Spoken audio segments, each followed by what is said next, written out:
Corona संक्रमण की दूसरी लहर के कारण इस साल भी लोग घरों में रहने को मजबूर हैं, जिससे मध्यम वर्गीय परिवारों पर बहुत बड़ा आर्थिक संकट आ गया है। इनमें वो लोग शामिल हैं जिन्होंने बैंक से बड़े ब्याज दरों पर लोन लेकर अपना व्यवसाय शुरू किया था, लेकिन कोरोना कर्फ्यू के चलते लॉकडाउन ने व्यवसाय को मानो पूरी तरह से खत्म ही कर दिया हो। वहीं कोरोना के कहर ने शादियों के सीजन में सभी का व्यापार पूरी तरह से चौपट कर दिया है। कोरोना कर्फ्यू के चलते लगे प्रतिबंध के कारण लोग बेरोजगार हो गए हैं। अब ऐसे में इन व्यापारियों को दुकान का किराया चुकाने से लेकर बैंक लोन की किश्त और कर्मचारियों की तनख्वाह देना किसी पहाड़ को तोड़ने से कम नजर नहीं आ रहा है। प्रशासन और सरकार से मदद की आस लगाए यह मध्यम वर्गीय व्यवसायी इस इंतजार में बैठे हैं कि कब उन्हें इस आर्थिक संकट से राहत मिलेगी और वो अपना व्यवसाय सुचारू रूप से चला पाएंगे। एक्चुअली में हम लोगों ने पिछले साल ये जलसा स्वीट्स एंड बेकर्स डाला और बहुत अच्छा रिस्पांस मिला। 7-8 महीने हम लोगों ने चलाया, बहुत ही अच्छा रिस्पांस था। शहर के सभी लोगों ने हम लोगों की बहुत हेल्प की। कोरोना काल में खोला एक्चुअली में, और रेंट पे हम लोगों ने शॉप ली। उसके साथ साथ अभी हम लोगों को उसका बहुत रिस्पांस मिलने के बाद भी अभी जब बीच में दूसरा कोरोना काल आया, उस टाइम से थोड़ा सा हम लोगों का नीचे मतलब मध्यम वर्गीय परिवार होने के साथ साथ हम लोगों का व्यवसाय में बहुत सारे पैसे लगाने के बाद अब तो बंद पड़ा है।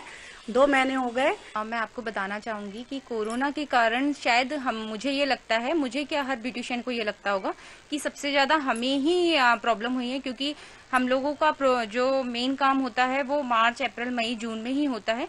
और लास्ट ईयर भी वही हुआ था कि हमारा पूरा काम बंद हो गया था। और इस साल भी हम लोग सोच रहे थे कि कुछ अच्छा हो जाएगा हमारा, क्योंकि हम लोगों ने लोन लिया है, जो कि हम लोग पटाने में भी अभी असमर्थ हैं, क्योंकि हमारा काम ही नहीं चल रहा है। हम लोग तो लोन पटाएंगे कैसे? लोन नहीं पटा पा रहे हैं। घर में हमारे बच्चे भी हैं, परिवार भी हमारे साथ लगा हुआ है। हम लोग के बहुत सारे ऐसे काम हैं जो हम पार्लर के द्वारा चला रहे थे, वो सभी अभी पूरी तरीके से बंद है। जैसा कि आपको पता है कि कोविड-19 की जो दूसरी लहर आई थी, जनता को इसके बारे में बिल्कुल आइडिया नहीं था कि ये एकदम से अचानक ऐसा होगा। जानकारी तो थी सबको कि कोरोना की लहर चल रही है, लेकिन एकदम से कोरोना कर्फ्यू लगने से मानसिक रूप से आदमी इसके लिए अपने आप को वो नहीं कर पाया था प्रिपेयर।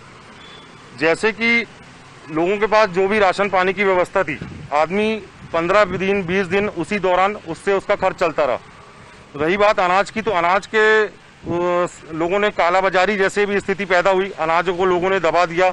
जो सामान सस्ता मिलता था वो दुगने और तिगने दामों पे मिलने लगा। और आपूर्ति के मामले में ट्रांसपोर्ट वगैरह और भी ये सब जो चीजें, इस कारण से माल कम आ रहा था।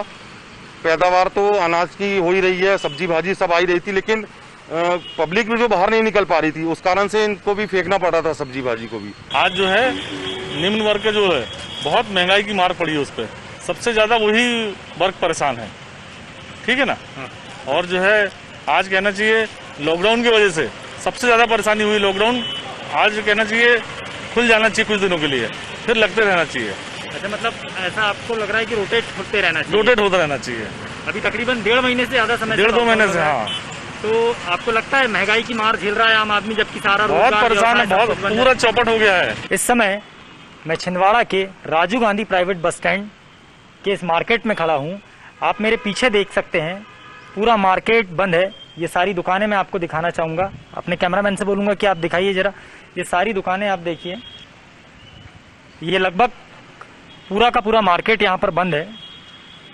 कोविड संक्रमण की दूसरी लहर जब से छिंदवाड़ा में आई है, तब से लेकर आज तक कोरोना कर्फ्यू के चलते इन पूरे व्यापारियों ने अपनी दुकानें, अपने प्रतिष्ठानों को बंद किया हुआ है।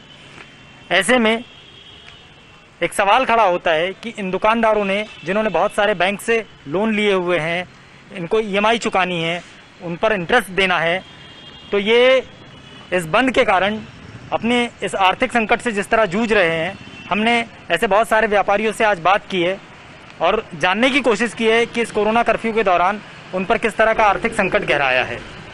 अतुल गजबीये, साधना न्यूज़, छिंदवाड़ा।